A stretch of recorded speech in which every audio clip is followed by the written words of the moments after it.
Бүгін пияздан сіздерге гүл жасап көрсеткелі отырмын. Пияздың түбін осылай қалдырамыз. Мына жерін кеспейміз.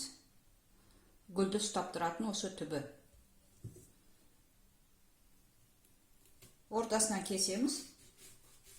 Аяғына шейін жеткізбейміз. Міне, жеткен жоқ аяғына шейін.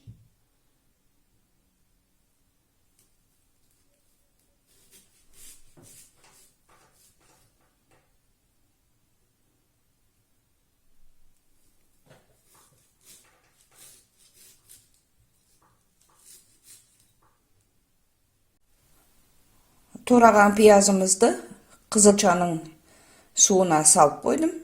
Енді бір 3 сағаттай осы судың ішінде тұра берсін. Сосын алып көрсетем.